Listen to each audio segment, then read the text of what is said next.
News express at 6ಗೆ ಸ್ವಾಗತ. ನಾನು ನಿಶಾ. ನಾಳೆಗೆ ಸಂಪುಟ ರಚನೆಗೆ ಗ್ರೀನ್ ಸಿಗ್ನಲ್ ಕೊಡುತ್ತಾ ಬಿಜೆಪಿ ಹೈಕಮಾಂಡ್. ದೆಹಲಿಗೆ ತೆರಳೋದಕ್ಕೂ ಮುನ್ನ ಸಿಎಂ ಬೊಮ್ಮಾಯಿ ಹೇಳಿದ್ದೇನು? ಕೊರೋನಾ ಕಂಟ್ರೋಲ್ಗೆ ಬೆಂಗಳೂರಲ್ಲಿ ಮತ್ತೆ ಕರ್ಫ್ಯೂ ಜಾರಿಯಾಗುತ್ತಾ? ಕೇರಳ ಗಡಿ ದಾಟಿ ರಾಜ್ಯಕ್ಕೆ ಎಂಟ್ರಿ ಕೊಡ್ತಿದ್ಯಾ ಕೊರೋನಾ? ಇದೆಲ್ಲವನ್ನ ನೋಡೋಣ ನ್ಯೂಸ್ ಎಕ್ಸ್‌ಪ್ರೆಸ್ನಲ್ಲಿ. ನಾಳೆಗೆ ಸಂಪುಟ ರಚನೆಗೆ ಗ್ರೀನ್ ಸಿಗ್ನಲ್ ಕೊಡುತ್ತಾ ಹೈಕಮಾಂಡ್. ನಾಳೆ ದೆಹಲಿಯಲ್ಲಿ ಯಾರ್ಯಾರನ್ನ ಸಿಎಂ ಭೇಟಿಯಾಗಲಿದ್ದಾರೆ? ರಾಜ್ಯ ಕೇಸರಿ ಪಡೆಯಲ್ಲಿ ಯಾರ್ಯಾರಿಗೆ ಸಿಗುತ್ತೆ ಮಂತ್ರಿಗಿರಿ ಪಟ್ಟ? ನೋಡೋಣ ಕ್ಯಾಬಿನೆಟ್ ಕುಸ್ತಿ ನ್ಯೂಸ್ ಎಕ್ಸ್‌ಪ್ರೆಸ್ನಲ್ಲಿ.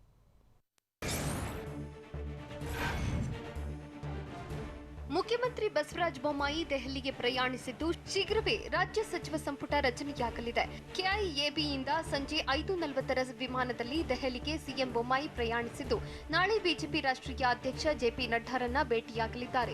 ಈ ವೇಳೆ ರಾಜ್ಯ ಸಚಿವ ಸಂಪುಟ ರಚನೆಗೆ ಅನುಮತಿ ಪಡೆಯಲಿದ್ದಾರೆ.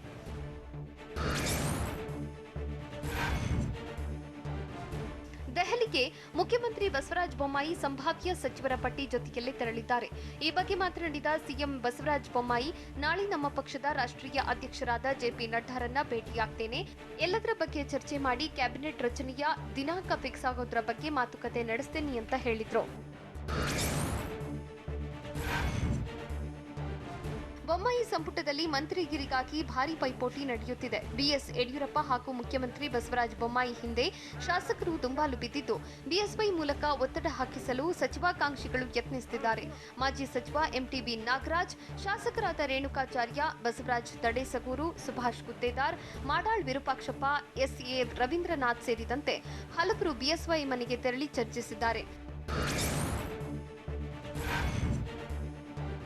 ಮಾಜಿ ಪ್ರಧಾನಮಂತ್ರಿ ಎಚ್ಡಿ ದೇವೇಗೌಡರ ನಿವಾಸಕ್ಕೆ ಮುಖ್ಯಮಂತ್ರಿ ಬಸವರಾಜ ಬೊಮ್ಮಾಯಿ ಭೇಟಿ ನೀಡಿ ಚರ್ಚಿಸಿದ್ದಾರೆ. ಸಿಎಂ ಆದ ಬಳಿಕ ಬೆಂಗಳೂರಿನ ಪದ್ಮನಾಭನಗರದಲ್ಲಿರುವ ಎಚ್ಡಿಡಿ ನಿವಾಸಕ್ಕೆ ಬೊಮ್ಮಾಯಿ ಭೇಟಿ ನೀಡಿದ್ರು. ಸಿಎಂ ಬೊಮ್ಮಾಯಿಗೆ ಮಾಜಿ ಸಚಿವ ವಿ ಸೋಮಣ್ಣ ಸಾಥ್ ಕೊಟ್ಟಿದ್ದು, ಸಿಎಂ ಬೊಮ್ಮಾಯಿಗೆ ದೇವೇಗೌಡ, ರೇವಣ್ಣ ಸನ್ಮಾನಿಸಿದ್ರು. ದೇವೇಗೌಡರ ಕಾಲಿಗೆ ನಮಸ್ಕರಿಸಿ ಸಿಎಂ ಆಶೀರ್ವಾದ ಪಡೆದರು. ಒಂದೆಡೆ ಮಂತ್ರಿಗಿರಿಗೆ, ಮತ್ತೊಂದೆಡೆ ಡಿಸಿಎಂ ಪಟ್ಟಕ್ಕೆ ಬಿಜೆಪಿಯಲ್ಲಿ ಭಾರಿ ಪೈಪೋಟಿ ನಡೆಯುತ್ತಿದೆ. ಡಿಸಿಎಂ ಸ್ಥಾನದ ಮೇಲೆ ಕಣ್ಣಿಟ್ಟಿರೋ ಈಶ್ವರಪ್ಪ ಪರೋಕ್ಷವಾಗಿ ಬೇಡಿಕೆ ಇಟ್ಟಿದ್ದಾರೆ. ಇನ್ನೊಂದೆಡೆ ಶ್ರೀರಾಮುಲು ಸಹ ಡಿಸಿಎಂ ಪಟ್ಟಕ್ಕಾಗಿ ಪಟ್ಟು ಹಿಡಿದಿದ್ದಾರೆ. ಸಿಎಂ ಪದಗ್ರಹಣ ದಿನ ಬೆಂಗಳೂರಿಗೆ ಬಾರದ ಶ್ರೀರಾಮುಲು ಪರೋಕ್ಷವಾಗಿ ನಾಯಕರ ಮೇಲೆ ಸಿಟ್ಟು ಹೊರಹಾಕಿದ್ದಾರೆ. ಅಲ್ಲದೆ ಶಾಸಕ ಸೋಮಶೇಖರ್ ರೆಡ್ಡಿ ಕೂಡ ರಾಮುಲು ಪರ ಬ್ಯಾಟಿಂಗ್ ಮಾಡುತ್ತಿದ್ದು, ನಮ್ಮ ಜಿಲ್ಲೆಯನ್ನು ಈಗಲಾದರೂ ಪರಿಗಣಿಸಿ ಶ್ರೀರಾಮುಲುಗೆ ಡಿಸಿಎಂ ನೀಡುವಂತೆ ಒತ್ತಾಯಿಸಿದ್ದಾರೆ. ಮಾಜಿ ಸಚಿವ ಕೆಎಸ್ ಈಶ್ವರಪ್ಪ ಪರೋಕ್ಷವಾಗಿ ಡಿಸಿಎಂ ಆಸೆ ಹೊರಹಾಕಿದ್ದಾರೆ. ಬಾಗಲಕೋಟೆಯಲ್ಲಿ ಮಾತನಾಡಿದ ಅವರು, ನಾನು ಡಿಸಿಎಂ ಆಗಬೇಕೆಂದು ಸ್ವಾಮೀಜಿಗಳು ಹೇಳ್ತಿದ್ದಾರೆ ಎಂದು ಹೇಳಿದರು. ಬಿಎಸ್ವೈ ಜೊತೆ ಸೇರಿ ಈಶ್ವರಪ್ಪ ಪಕ್ಷವನ್ನ ಕಟ್ಟಿದ್ದಾರೆ. ಬಿಎಸ್ವೈ ಬಳಿಕ ನಾನು ಸಿಎಂ ಆಗಬೇಕಿತ್ತು ಎನ್ನುತ್ತಿದ್ದಾರೆ. ಆದರೆ ಈಗ ಡಿಸಿಎಂ ಆದ್ರೂ ಆಗಬೇಕು ಅಂತ ಸ್ವಾಮೀಜಿಗಳು ಹೇಳ್ತಿದ್ದಾರೆ ಅಂತ ಕೆಎಸ್ ಈಶ್ವರಪ್ಪ ತಿಳಿಸಿದ್ದಾರೆ. ಸಿಎಂ ಬಸವರಾಜ ಬೊಮ್ಮಾಯಿ ಸಂಪುಟದಲ್ಲಿ ಹೊಸಬರಿಗೆ ಆದ್ಯತೆ ನೀಡುವ ಸಾಧ್ಯತೆ ಇದೆ. ಈ ವಿಚಾರವಾಗಿ ಪ್ರತಿಕ್ರಿಯಿಸಿರುವ ಮಾಜಿ ಸಚಿವ ಕೆಎಸ್ ಈಶ್ವರಪ್ಪ, ಯುವಕರಿಗೆ ಆದ್ಯತೆ ನೀಡಬೇಕೆಂಬುದು ಪಕ್ಷದ ತೀರ್ಮಾನ. ಯುವಕರಿಗೆ ಅವಕಾಶ ಕೊಟ್ಟರೆ ಅದು ದೇಶಕ್ಕೆ ದೊಡ್ಡ ಆಸ್ತಿ ಅಂತ ಹೇಳಿದ್ರು. ಬಾಗಲಕೋಟೆಯಲ್ಲಿ ಮಾತನಾಡಿದ ಅವರು, ನಾನೇ ಪಿಎಂ, ನಾನೇ ಸಿಎಂ ಎನ್ನುವುದು ಒಳ್ಳೆಯದಲ್ಲ ಎಂದು ತಿಳಿಸಿದ್ರು. ಮಾಜಿ ಸಚಿವ ಬಿಸಿ ಪಾಟೀಲ್ ಮುಖ್ಯಮಂತ್ರಿ ಬಸವರಾಜ ಬೊಮ್ಮಾಯಿಯನ್ನ ಭೇಟಿಯಾಗಿ ಚರ್ಚಿಸಿದ್ದಾರೆ. ಬಳಿಕ ಮಾತನಾಡಿದ ಅವರು, ನಮ್ಮ ತಾಲೂಕಿನಲ್ಲಿ ನೀರಾವರಿ ಯೋಜನೆ ಉದ್ಘಾಟನೆ ಇದೆ. ಅದರ ಸಂಬಂಧ ಸಿಎಂ ಬೊಮ್ಮಾಯಿ ಭೇಟಿಯಾಗಿದ್ದೆ. ಸಂಪುಟ ವಿಸ್ತರಣೆ ಬಗ್ಗೆ ಯಾವುದೇ ರೀತಿ ಚರ್ಚೆ ಮಾಡಿಲ್ಲ ಅಂತ ಸ್ಪಷ್ಟಪಡಿಸಿದರು. ಬಾಂಬೆ ಬಾಯ್ಸ್ ವಲಸಿಗರು ಅಂದಿದ್ದಕ್ಕೆ ಮಾಜಿ ಸಚಿವ ಬಿಸಿ ಪಾಟೀಲ್ ಕೆರಳಿದ್ದು, ನಮ್ಮನ್ನ ವಲಸಿಗರು ಎಂದು ಕರಿಬೇಡಿ ಅಂತ ಹೇಳಿದ್ದಾರೆ. ಸಿಎಂ ಭೇಟಿ ಬಳಿಕ ಮಾತನಾಡಿದ ಅವರು, ವಲಸಿಗರು, ಬಾಂಬೆ ಬಾಯ್ಸ್ ಅನ್ನು ಶಬ್ದ ಬಿಟ್ಟುಬಿಡಿ, ನಾವು ಬಿಜೆಪಿಗೆ ಬಂದು ಗೆದ್ದು ಮಂತ್ರಿ ಆಗಿದ್ದೇವೆ ಎಂದು ತಿಳಿಸಿದ್ರು. ಆದಷ್ಟು ಬೇಗ ಸಂಪುಟ ರಚನೆ ಮಾಡ್ತೇನೆ ಅಂತ ಸಿಎಂ ಹೇಳಿದ್ದಾರೆ. ನನಗೆ ಮಂತ್ರಿಗಿರಿ ಖಾತೆ ಬಗ್ಗೆ ಸಿಎಂ ತೀರ್ಮಾನಿಸುತ್ತಾರೆ ಅಂತ ಬಿಸಿ ಪಾಟೀಲ್ ಹೇಳಿದ್ರು.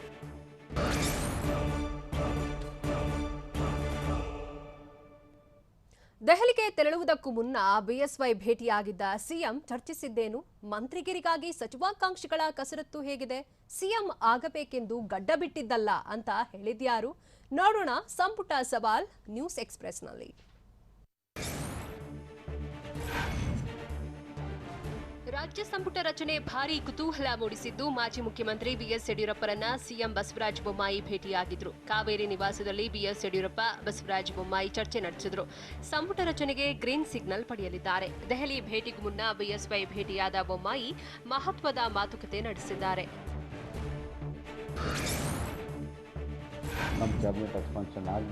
ದಾವಣಗೆರೆ ಜಿಲ್ಲೆಯ 5 ಶಾಸಕರಲ್ಲಿ ಯಾರಿಗಾದರೂ ಸಚಿವ ಸ್ಥಾನ ನೀಡಲಿ ಅಂತ ಸಚಿವಾಕಾಂಕ್ಷಿ ರೇಣುಕಾಚಾರ್ಯ ಹೇಳಿದ್ದಾರೆ.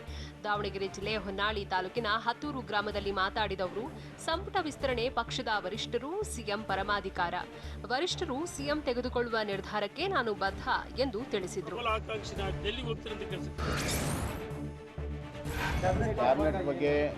ನೂರಕ್ಕೆ 100ರಷ್ಟು ಸಚಿವ ಸ್ಥಾನ ಸಿಗುವ ವಿಶ್ವಾಸವಿದೆ ಅಂತ ಮಾಜಿ ಸಚಿವ ಆರ್ ಶಂಕರ್ ಹೇಳಿದ್ದಾರೆ. ಬೆಂಗಳೂರಿನ ಆರ್ಟಿ ನಗರದ ಸಿಎಂ ಬೊಮ್ಮಾಯಿ ನಿವಾಸಕ್ಕೆ ಭೇಟಿ ನೀಡಿ ಬಳಿಕ ಮಾತನಾಡಿದ ಅವರು, ರಾಜಕಾರಣಿಯಾಗಿ ಸಿಎಂ ಭೇಟಿ ಮಾಡುವ ಅವಶ್ಯಕತೆ ಇರುತ್ತೆ. ಸಂಪುಟ ರಚನೆ ಇರೋದ್ರಿಂದ ಏನಾದರೂ ಕೇಳೋದು ಮಾಡೋದು ಇರುತ್ತೆ ಎಂದು ಹೇಳಿದ್ರು.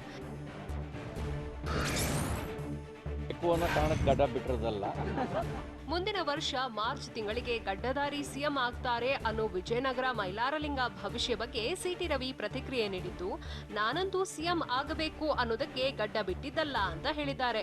ಚಿಕ್ಕಮಗಳೂರಲ್ಲಿ ಮಾತಾಡಿದವರು, ಮೈಲಾರಲಿಂಗ ಭವಿಷ್ಯ ಹೇಳಿರುವ ಬಗ್ಗೆ ನನಗೆ ಗೊತ್ತಿಲ್ಲ ಎಂದು ತಿಳಿಸಿದ್ರು. ಅಲ್ಲದೆ ಗಡ್ಡಧಾರಿ ಬಗ್ಗೆ ಭವಿಷ್ಯ ನಿಜವಾದ್ರೆ ಬಹಳ ಜನ ಗಡ್ಡ ಬಿಡಬಹುದು. ಸಿಎಂ ಆಕಾಂಕ್ಷಿಗಳೆಲ್ಲರೂ ಗಡ್ಡ ಬಿಡೋಕೆ ಪ್ರಾರಂಭಿಸಬಹುದು ಎಂದು ಸಿಟಿ ರವಿ ಹೇಳಿದ್ರು.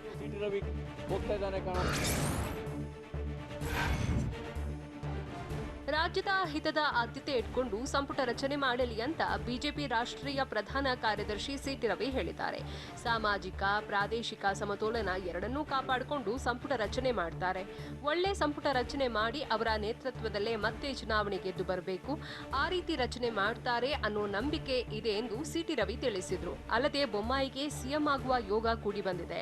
ಅವರು ಒಳ್ಳೆಯ ಕೆಲಸ ಮಾಡ್ತಾರೆ ಎಂಬ ನಿರೀಕ್ಷೆ ಇದೆ. ನಾವು ಎಲ್ಲಾ ರೀತಿಯ ಸಹಕಾರವನ್ನು ಕೊಡ್ತೇವೆ. ಅವರು ನಮ್ಮ ಸ್ನೇಹಿತರು ಅಂತ ಹೇಳಿದ್ರು.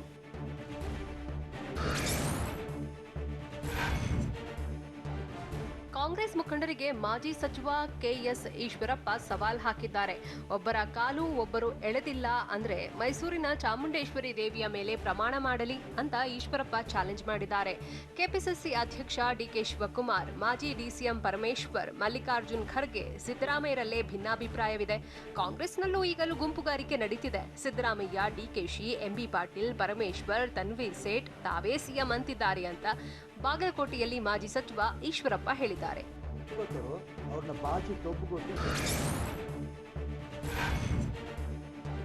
ರಾಜ್ಯ ಬಿಜೆಪಿಯಲ್ಲಿ ಅಸಮಾಧಾನದ ಪ್ರಶ್ನೆಯೇ ಇಲ್ಲ. ಏನಾದರೂ ಸಮಸ್ಯೆ ಇದ್ದರೆ ವರಿಷ್ಠರು ಬಗೆಹರಿಸುತ್ತಾರೆ ಅಂತ ಬಾಗಲಕೋಟೆಯಲ್ಲಿ ಮಾಜಿ ಸಚಿವ ಕೆಎಸ್ ಈಶ್ವರಪ್ಪ ಹೇಳಿದ್ದಾರೆ. ಏನೇನು ಸಮಸ್ಯೆ ಇದೆ ಅನ್ನೋದನ್ನ ವರಿಷ್ಠರು ಕುಳಿತು ಬಗೆಹರಿಸಿದ್ದಾರೆ.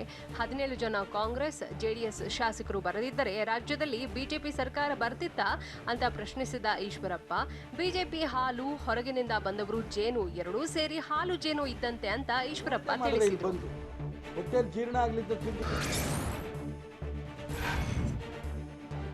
ಮಠಾಧೀಶರ ಗೊಡ್ಡು ಬೆದರಿಕೆಗೆ ಕವಡೆ ಕಾಸಿನ ಕಿಮ್ಮತ್ತಿಲ್ಲ ಅಂತ ವಿಜಯಪುರದಲ್ಲಿ ಮಾಜಿ ಸಚಿವ ಕೆಎಸ್ ಈಶ್ವರಪ್ಪ ಹೇಳಿದ್ದಾರೆ. ನಮ್ಮ ಸಮಾಜದ ವ್ಯಕ್ತಿಯನ್ನ ಮಂತ್ರಿ ಮಾಡದಿದ್ರೆ ಬಿಜೆಪಿ ಸರ್ವನಾಶವಾಗುತ್ತೆ ಅಂತ ಹೇಳುವುದು ಸರಿಯಲ್ಲ. ಧರ್ಮ ವಿಚಾರದಲ್ಲಿ ನಾವು ಇದ್ದೇವೆ, ಆದರೆ ಮಠಾಧೀಶರು ಶಾಪ ಹಾಕುವ ರೀತಿಯಲ್ಲಿ ಮಾತನಾಡುವುದು ಸರಿಯಲ್ಲ ಎಂದು ಈಶ್ವರಪ್ಪ ತಿಳಿಸಿದರು. ಅಲ್ಲದೆ ಸಚಿವ ಸ್ಥಾನ ಸಿಗಲಿ ಬಿಡಲಿ, ರಾಯಣ್ಣ ಬ್ರಿಗೇಡ್ ಮುಂದುವರಿಸಲ್ಲ. ಹೈಕಮಾಂಡ್ನವರು ರಾಯಣ್ಣ ಬ್ರಿಗೇಡ್ ಕೈಬಿಡುವಂತೆ ಸೂಚಿಸಿದ್ದಾರೆ. ಹಾಗಾಗಿ ಭವಿಷ್ಯದ ದಿನಗಳಲ್ಲಿ ಅದರತ್ತ ಕಿಂಚಿತ್ ಲಕ್ಷ್ಯ ವಹಿಸಲ್ಲ ಅಂತ ಸ್ಪಷ್ಟಪಡಿಸಿದರು.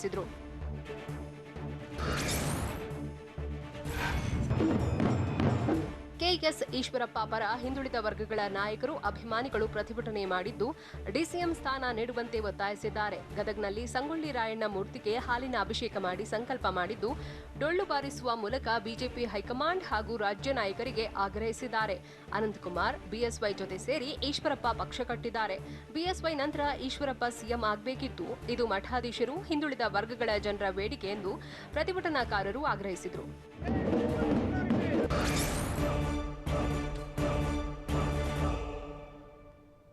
ಸಿಲಿಕಾನ್ ಸಿಟಿಯಲ್ಲಿ ಮತ್ತೆ ಕೊರೋನಾ ರಣಕೇಕೆ ಹಾಕ್ತಿರೋದೇಗೆ? ಬೆಂಗಳೂರಲ್ಲಿ ಮತ್ತೆ ವೀಕೆಂಡ್ ಲಾಕ್ಡೌನ್ ಜಾರಿಯಾಗುತ್ತಾ? ಬಳ್ಳಾರಿಯಲ್ಲಿ ನೈಟ್ ಕರ್ಫ್ಯೂ ಜಾರಿ ಬಗ್ಗೆ ಡಿಸಿ ಎಸ್ಪಿ ಹೇಳಿದ್ದೇನು? ನೋಡೋಣ ಹೆಮ್ಮಾರಿ ಆರ್ಭಟ ನ್ಯೂಸ್ ಎಕ್ಸ್‌ಪ್ರೆಸ್‌ನಲ್ಲಿ. ಬೆಂಗಳೂರಲ್ಲಿ ಕೊರೋನಾ ಆರ್ಭಟ ಮತ್ತೆ ಶುರುವಾಗಿದ್ದು ವೈರಸ್ ಹೊರಟೆ ಹೋಯಿತು ಅನ್ನುವಷ್ಟರಲ್ಲಿ ರಣಕೇಕೆ ಹಾಕ್ತಿದೆ. ಕೇರಳ ಬೆನ್ನಲ್ಲೇ ಸಿಲಿಕಾನ್ ಸಿಟಿಗೂ ಬೀಗ ಬೀಳುವ ಸಾಧ್ಯತೆ ಇದ್ದು ಕೊರೋನಾ ಕಂಟ್ರೋಲ್ಗೆ ಬಿಬಿಎಂಪಿ ಪ್ಲಾನ್ ಮಾಡಿದೆ. ಬೆಂಗಳೂರಲ್ಲೂ ವೀಕೆಂಡ್ ಕರ್ಫ್ಯೂ ಜಾರಿಯಾಗುತ್ತೆ ಅಂತ ಹೇಳಲಾಗ್ತಿದೆ. ಸೋಂಕು ನಿಯಂತ್ರಿಸಲು ಸರ್ಕಾರದ ಮುಂದೆ ಪಾಲಿಕೆ ಮನವಿ ಇಟ್ಟಿದೆ. ಬೆಂಗಳೂರಲ್ಲಿ ದಿಢೀರನೆ ಕೊರೋನಾ ಹೆಚ್ಚಾಗಿದ್ದು ತೀವ್ರ ಆತಂಕ ಮೂಡಿಸಿದೆ. ಬೆಂಗಳೂರಲ್ಲಿ ಪ್ರತಿನಿತ್ಯ 450ಕ್ಕೂ ಹೆಚ್ಚು ಸೋಂಕಿತರು ಪತ್ತೆಯಾಗ್ತಿದ್ದು ಸೋಂಕು ನಿಯಂತ್ರಣಕ್ಕೆ ಮತ್ತೆ ಸೀಲ್ಡೌನ್ ಅಸ್ತ್ರ ಪ್ರಯೋಗಿಸಲಾಗಿದೆ. ಸಿಲಿಕಾನ್ ಸಿಟಿಯಲ್ಲಿ 100ಕ್ಕೂ ಹೆಚ್ಚು ಕಂಟೈನ್ಮೆಂಟ್ ಝೋನ್ಗಳಿದ್ದು ಬೆಂಗಳೂರಲ್ಲಿ ಮತ್ತೆ ವೀಕೆಂಡ್ ಲಾಕ್ಡೌನ್ಗೆ ಚಿಂತನೆ ನಡೆಯುತ್ತಿದೆ. ಕೊರೋನಾ ನಿಯಂತ್ರಣಕ್ಕೆ ವೀಕೆಂಡ್ ಕರ್ಫ್ಯೂ ಜಾರಿ ಮಾಡುವಂತೆ ರಾಜ್ಯ ಸರ್ಕಾರಕ್ಕೆ ಬಿಬಿಎಂಪಿ ಮನವಿ ಮಾಡಿದೆ. ವೀಕೆಂಡ್ನಲ್ಲಿ ಪಬ್ಗಳು ಓಪನ್ ಇರಲಿದ್ದು ಪಾರ್ಟಿಗಳು ಇರುತ್ತೆ. ಇದರಿಂದ ಕೊರೋನಾ ಪ್ರಕರಣಗಳು ಹೆಚ್ಚಾಗುವ ಆತಂಕ ಕಾಡ್ತಿದೆ. ಹೀಗಾಗಿ ವೀಕೆಂಡ್ನಲ್ಲಿ ಜನರ ಓಡಾಟಕ್ಕೂ ನಿರ್ಬಂಧ ಹಾಕಬೇಕು, ಸಂಜೆ 5ರ ಬಳಿಕ ಕರ್ಫ್ಯೂ ಜಾರಿ ಮಾಡಬೇಕು ಅಂತ ಬಿಬಿಎಂಪಿ ಅಧಿಕಾರಿಗಳು ಮನವಿ ಮಾಡಿದ್ದಾರೆ. ಕೊರೋನಾ ನಿಯಂತ್ರಣಕ್ಕೆ ಬಿಬಿಎಂಪಿಗೆ ರಾಜ್ಯ ಸರ್ಕಾರ ಫುಲ್ ಫ್ರೀಡಂ ಕೊಟ್ಟಿದೆ. ಬಿಬಿಎಂಪಿ ಮುಖ್ಯ ಆಯುಕ್ತರೇ ಕೊರೋನಾ ನಿಯಂತ್ರಣಕ್ಕೆ ಕ್ರಮ ತೆಗೆದುಕೊಳ್ಳಬಹುದಾಗಿದೆ. ಕಂಟೈನ್ಮೆಂಟ್ ಸೀಲ್ಡೌನ್ ಕರ್ಫ್ಯೂ ಸಂಬಂಧ ಪರಿಸ್ಥಿತಿಗೆ ಅನುಗುಣವಾಗಿ ಕ್ರಮ ತೆಗೆದುಕೊಳ್ಳಲು ಅನುಮತಿ ನೀಡಲಾಗಿದೆ. ಈ ಹಿಂದೆ ರಾಜ್ಯ ಸರ್ಕಾರದ ಆದೇಶವನ್ನ ಪಾಲಿಸಬೇಕಿತ್ತು. ಆದರೆ ಈಗ ಬಿಬಿಎಂಪಿಗೆ ಸರ್ಕಾರ ಸ್ವಾತಂತ್ರ್ಯ ಕೊಟ್ಟಿದೆ. ಒಂದು ಮನೆಯಲ್ಲಿ 3ಕ್ಕಿಂತ ಹೆಚ್ಚು ಕೇಸ್ ಇದ್ರೆ ಬಿಬಿಎಂಪಿ ಮನೆಯನ್ನೇ ಸೀಲ್ ಡೌನ್ ಮಾಡ್ತಿದೆ.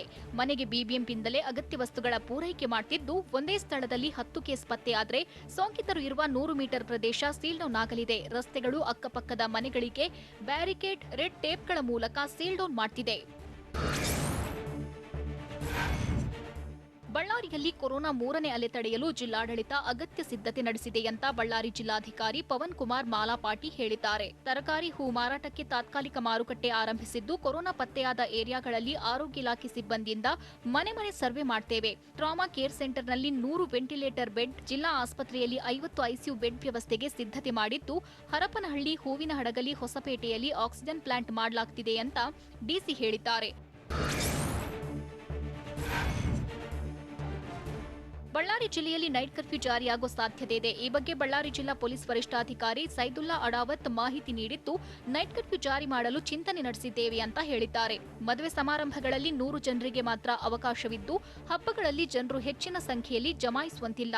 ದೇವಸ್ಥಾನಗಳಲ್ಲಿ ದೇವರ ದರ್ಶನಕ್ಕೆ ಮಾತ್ರ ಅವಕಾಶವಿದೆ ಎಂದು ಎಸ್ಪಿ ಹೇಳಿದ್ರು. ಸಿಲಿಕಾನ್ ಸಿಟಿ ಬೆಂಗಳೂರಿಗೆ ಕೇರಳದಿಂದ ಬರುವವರಿಂದಲೇ ಆತಂಕ ಹೆಚ್ಚಾಗಿದೆ. ಹೀಗಾಗಿ ರೈಲ್ವೆ ನಿಲ್ದಾಣದಲ್ಲಿ ಹೈ ಅಲರ್ಟ್ ಆಗಿದ್ದು ಕೇರಳ ಪ್ರಯಾಣಿಕರ ಮೇಲೆ ಹದ್ದಿನ ಕಣ್ಣಿಡಲಾಗಿದೆ. ಕೇರಳದಿಂದ ಬರುವವರಲ್ಲಿ ಕೋವಿಡ್ ನೆಗೆಟಿವ್ ರಿಪೋರ್ಟ್ ಕಡ್ಡಾಯವಾಗಿದ್ದು ರಿಪೋರ್ಟ್ ಇಲ್ಲದವರಿಗೆ ಆರೋಗ್ಯ ಇಲಾಖೆ ಸಿಬ್ಬಂದಿ ಕೋವಿಡ್ ಟೆಸ್ಟ್ ಮಾಡುತ್ತಿದ್ದಾರೆ. ಬೆಂಗಳೂರಿನ ಶಾಂತಿನಗರ ವಾರ್ಡ್ನ ಬಿಜೆಪಿ ಕಚೇರಿಯಲ್ಲಿ ಕೋವಿಡ್ ಲಸಿಕಾ ಅಭಿಯಾನಕ್ಕೆ ಇಂದು ಚಾಲನೆ ನೀಡಲಾಯಿತು. ಈ ವೇಳೆ ಮಾಜಿ ಡಿಸಿಎಂ ಅಭಿಯಾನಕ್ಕೆ ಚಾಲನೆ ನೀಡಿದ್ರು. ಡಾಕ್ಟರ್ ಸಿಎನ್ ಅಶ್ವತ್ಥನಾರಾಯಣ್ ಫೌಂಡೇಶನ್ ವತಿಯಿಂದ ಲಸಿಕಾ ಅಭಿಯಾನ ಹಮ್ಮಿಕೊಳ್ಳಲಾಗಿದೆ.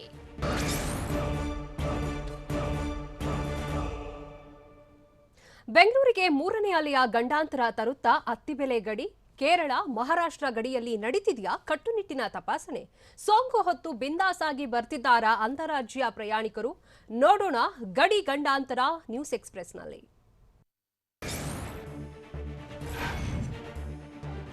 ರಾಜ್ಯ ರಾಜಧಾನಿ ಬೆಂಗಳೂರಿಗೆ ಅತ್ತಿಬೆಲೆ ಗಡಿಯಿಂದಲೇ ಗಂಡಾಂತರ ಎದುರಾಗುವ ಭೀತಿ ಕಾಡ್ತಿದೆ. ನೆರೆ ರಾಜ್ಯಗಳಲ್ಲಿ ಕೊರೋನಾ ಹೆಚ್ಚುತ್ತಿದ್ರೂ ಅತ್ತಿಬೆಲೆ ಗಡಿಯಲ್ಲಿ ಯಾವುದೇ ರೀತಿ ತಪಾಸಣೆ ಮಾಡದೆ ನಿರ್ಲಕ್ಷ್ಯ ತೋರಲಾಗ್ತಿದೆ. ಕೋವಿಡ್ ಹೆಚ್ಚಿರುವ ತಮಿಳುನಾಡಿನಿಂದ ಗಡಿವರೆಗೆ ತಮಿಳುನಾಡು ಬಸ್ನಲ್ಲಿ ಪ್ರಯಾಣಿಕರು ಬರ್ತಿದ್ದು ಬಳಿಕ ನಡೆದುಕೊಂಡು ಬಂದು ರಾಜ್ಯದ ಬಸ್ ಹತ್ತಿದ್ದಾರೆ. ಬಸ್ ಹತ್ತಿ ಬರುವವರಿಗೆ ಯಾವುದೇ ತಪಾಸಣೆ ಮಾಡುತ್ತಿಲ್ಲ. ಇನ್ನು ರಾಜ್ಯದ ಸಾರಿಗೆ ಬಸ್ಗಳಿಗೆ ತಮಿಳುನಾಡಿಗೆ ಪ್ರವೇಶ ನಿರ್ಬಂಧಿಸದಿದ್ರೆ ತಮಿಳುನಾಡಿನಿಂದ ಎಲ್ಲಾ ವಾಹನಗಳು ಅತ್ತಿಬೆಲೆ ಮೂಲಕ ಬೆಂಗಳೂರಿಗೆ ಬರ್ತಿವೆ.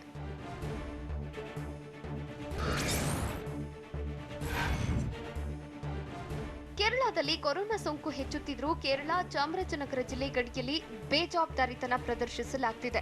ಗುಂಡ್ಲುಪೇಟೆ ತಾಲೂಕಿನ ಮೂಲೆಹೊಳೆ ಚೆಕ್ ಪೋಸ್ಟ್ನಲ್ಲಿ ನೆಪ ಮಾತ್ರಕ್ಕೆ ತಪಾಸಣೆ ನಡೆಸುತ್ತಿದ್ದಾರೆ. ಬಂಡೀಪುರ ಹುಲಿ ಸಂರಕ್ಷಿತ ಪ್ರದೇಶದ ವ್ಯಾಪ್ತಿಯಲ್ಲಿ ಬರುವ ಮೂಲೆಹೊಳೆ ಚೆಕ್ ಪೋಸ್ಟ್ನಲ್ಲಿ ಪ್ರತಿನಿತ್ಯ 400ಕ್ಕೂ ಹೆಚ್ಚು ವಾಹನಗಳು ಸಂಚಾರ ಮಾಡುತ್ತಿವೆ.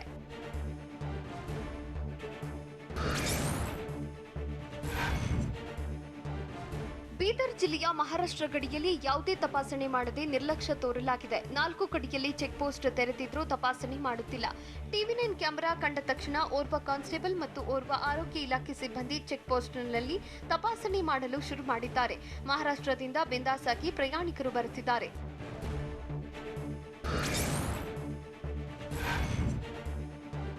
ಕೊರೋನಾ 3ನೇ ಅಲೆಯ ಆತಂಕವಿದ್ರೂ ಮಹಾರಾಷ್ಟ್ರ ಗಡಿ ಹಂಚಿಕೊಂಡಿರೋ ವಿಜಯಪುರ ಜಿಲ್ಲೆಯಲ್ಲಿ ದಿವ್ಯ ನಿರ್ಲಕ್ಷ್ಯ ತೋರಲಾಗ್ತಿದೆ.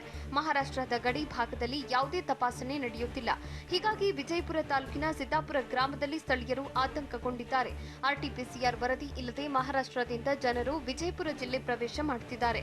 ಕೊರೋನಾ ಭೀತಿ ಇದ್ರೂ ಜನರು ನಿರಾತಂಕವಾಗಿ ಅಲ್ಲಿಂದ ಇತ್ತ ಇಲ್ಲಿಂದ ಅತ್ತ ಓಡಾಡ್ತಿದ್ದಾರೆ.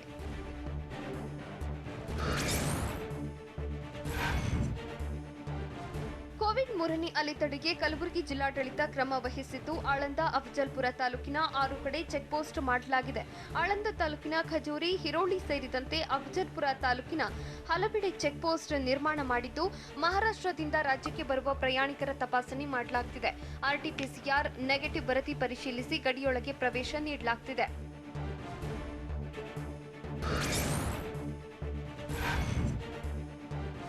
ಮಹಾರಾಷ್ಟ್ರದಲ್ಲಿ ಕೊರೋನಾ ಸೋಂಕು ಹೆಚ್ಚಾಗ್ತಿರೋದ್ರಿಂದ ಬೆಳಗಾವಿ ಪೊಲೀಸರು ಎಚ್ಚೆತ್ತುಕೊಂಡಿದ್ದಾರೆ. ಕರ್ನಾಟಕ ಮಹಾರಾಷ್ಟ್ರ ಗಡಿಯಲ್ಲಿ ತಪಾಸಣೆ ಚುರುಕುಗೊಳಿಸಿದ್ದಾರೆ. ಬೆಳಗಾವಿ ತಾಲೂಕಿನ ಬಾಚಿ ಚೆಕ್ ಪೋಸ್ಟ್ನಲ್ಲಿ ಕರ್ನಾಟಕಕ್ಕೆ ಎಂಟ್ರಿ ಕೊಡೋರನ್ನ ಚೆಕ್ಅಪ್ಗೆ ಒಳಪಡಿಸಲಾಗುತ್ತಿದೆ. ಅಲ್ಲದೆ ರಾಷ್ಟ್ರೀಯ ಹೆದ್ದಾರಿ 4ರ ಬೆಂಗಳೂರು ಮುಂಬೈ ರಸ್ತೆಯಲ್ಲೂ ತಪಾಸಣೆಗೆ ಮುಂದಾಗಿದ್ದಾರೆ.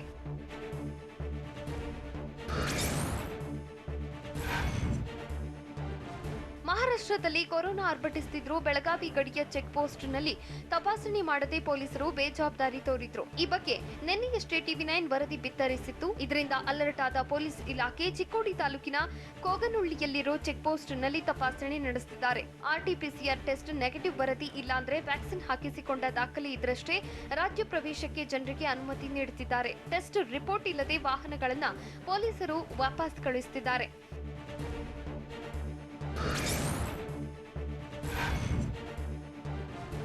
ಕೇರಳದಲ್ಲಿ ಕೋವಿಡ್ ಸೋಂಕು ದಿನೇ ದಿನೇ ಹೆಚ್ಚುತ್ತಿದ್ದು ರಾಜ್ಯದ ಗಡಿಯಲ್ಲಿ ತೀವ್ರ ಕಟ್ಟೆಚ್ಚರ ವಹಿಸಲಾಗಿದೆ. ಮಂಗಳೂರು ಕಾಸರಗೋಡು ನಡುವೆ ಬಸ್ ಸಂಚಾರ ಸ್ಥಗಿತವಾಗಿದ್ದು ಇಂದಿನಿಂದ 1 ವಾರ ಕಾಸರಗೋಡಿಗೆ ಬಸ್ ಸಂಚಾರ ಬಂದ್ ಆಗಿದೆ. ಸರ್ಕಾರಿ ಖಾಸಗಿ ಬಸ್ಗಳ ಸಂಚಾರ ನಿರ್ಬಂಧಿಸಿ ಆದೇಶಿಸಲಾಗಿದೆ.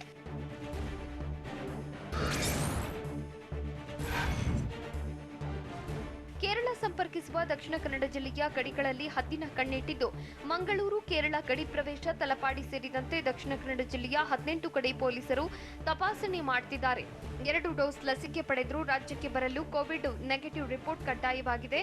ಇನ್ನು ಕೇರಳದಿಂದ ದಕ್ಷಿಣ ಕನ್ನಡ ಜಿಲ್ಲೆಗೆ ಬರುವ ವಿದ್ಯಾರ್ಥಿಗಳು ಕೋವಿಡ್ ನೆಗೆಟಿವ್ ವರದಿಯನ್ನ ಹೊಂದಿರಬೇಕಾಗಿದ್ದು ಕೇರಳದಿಂದ ಬರುವ ವಿದ್ಯಾರ್ಥಿಗಳು ವಿದ್ಯಾರ್ಥಿ ನಿಲಯಗಳಲ್ಲೇ 1 ವಾರ ಕ್ವಾರಂಟೈನ್ಗೆ ಸೂಚನೆ ನೀಡಲಾಗಿದೆ.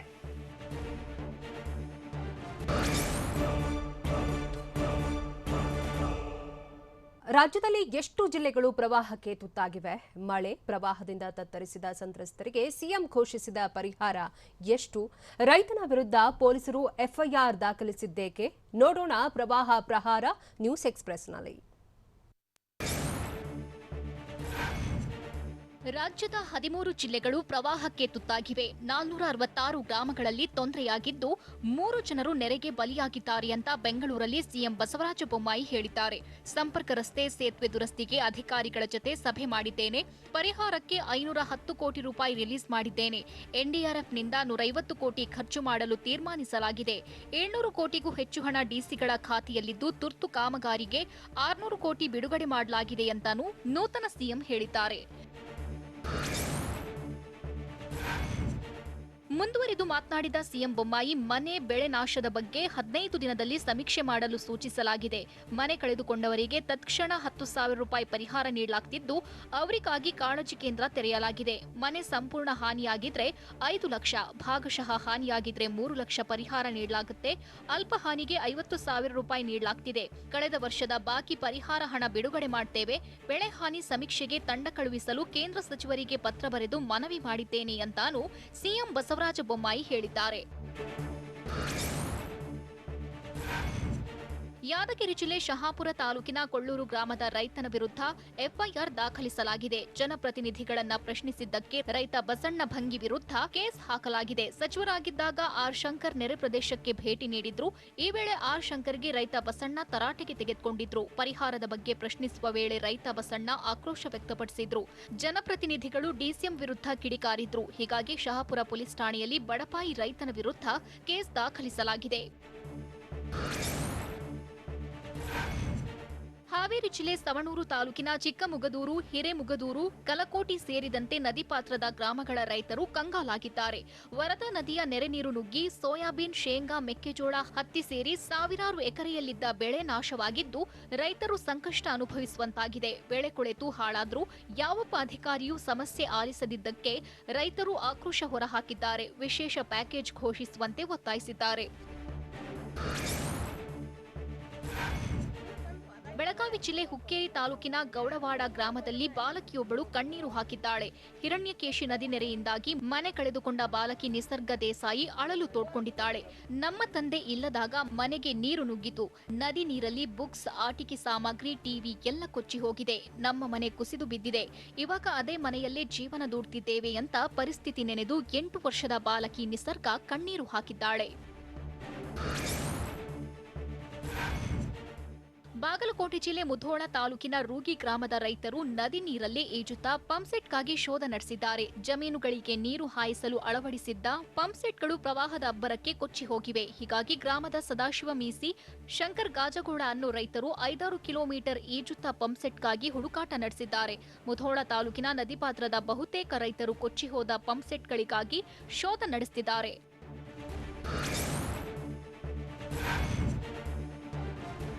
ಬಾಗಲಕೋಟೆ ಜಿಲ್ಲೆ ರಬಕವಿ ಬನಹಟ್ಟಿ ತಾಲೂಕಿನ ಹಳಿಂಗಳಿಯ ಗ್ರಾಮಸ್ಥರು ರಸ್ತೆ ತಡೆದು ಪ್ರತಿಭಟನೆ ನಡೆಸಿದ್ದಾರೆ. ಶಾಶ್ವತ ಪುನರ್ವಸತಿಗೆ ಆಗ್ರಹಿಸಿ ಮಹಿಳೆಯರು ಸೇರಿ ಗ್ರಾಮದ ಸಂತ್ರಸ್ತರು ಧರಣಿ ಮಾಡಿದ್ದಾರೆ. ರಬಕವಿ ತೇರದಾಳ ರಸ್ತೆ ತಡೆದು ಆಕ್ರೋಶ ಹೊರಹಾಕಿದ್ದಾರೆ. ಕೃಷ್ಣಾ ಪ್ರವಾಹದಿಂದ ಸಂತ್ರಸ್ತರಾದ ಹಳಿಂಗಳಿ ಗ್ರಾಮಸ್ಥರಿಗೆ ಶಾಶ್ವತ ಪುನರ್ವಸತಿ ಕಲ್ಪಿಸಬೇಕು ಅಂತ ಒತ್ತಾಯಿಸಿದ್ದಾರೆ. ದಾವಣಗೆರೆ ಜಿಲ್ಲೆ ಹೊನ್ನಾಳಿ ಶಾಸಕ ಎಂಪಿ ರೇಣುಕಾಚಾರ್ಯ ಪ್ರವಾಹ ಪೀಡಿತ ಪ್ರದೇಶಗಳಿಗೆ ಭೇಟಿ ಕೊಟ್ಟು ಪರಿಶೀಲನೆ ನಡೆಸಿದ್ರು. ತಾಲೂಕಿನ ಮಾರಿಕೊಪ್ಪ, ಹತ್ತೂರು, ದೊಡ್ಡೇರಹಳ್ಳಿ, ಮಾದೇನಹಳ್ಳಿ ಸೇರಿ ವಿವಿಧೆಡೆ ಭೇಟಿ ನೀಡಿ ಮನೆ ಹಾನಿ, ಬೆಳೆ ಹಾನಿ ಬಗ್ಗೆ ಪರಿಶೀಲಿಸಿದ್ರು. ಈ ವೇಳೆ ಅಧಿಕಾರಿಗಳಿಗೆ ಜಂಟಿ ಸಮೀಕ್ಷೆ ನಡೆಸಿ ವರದಿ ನೀಡುವಂತೆ ಶಾಸಕ ರೇಣುಕಾಚಾರ್ಯ ಸೂಚಿಸಿದ್ರು.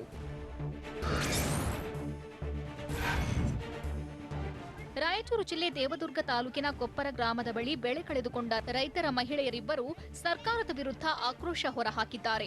ನದಿಗೆ ನೀರು ಬಿಡುವವರನ್ನ ಕತ್ತರಿಸಬೇಕು ಅಂತ ಸಿಟ್ಟಾಗಿದ್ದಾರೆ. ಯಾದಗಿರಿಯ ಬಸವಸಾಗರ ಡ್ಯಾಂನಿಂದ ಕೃಷ್ಣಾ ನದಿಗೆ ಹೆಚ್ಚುವರಿ ನೀರು ಹರಿಸಲಾಗುತ್ತಿದೆ. ಇದರಿಂದಾಗಿ ರಾಯಚೂರು ಜಿಲ್ಲೆಯ ನದಿ ಪಾತ್ರದ 2,000 ಎಕರೆಗೂ ಹೆಚ್ಚು ಪ್ರದೇಶದಲ್ಲಿದ್ದ ರೈತರ ಭತ್ತದ ಬೆಳೆ ನೀರು ಪಾಲಾಗಿದೆ. ಹೀಗಾಗಿ ರೈತ ಮಹಿಳೆಯರು ಕೋಪ ವ್ಯಕ್ತಪಡಿಸಿದ್ದಾರೆ.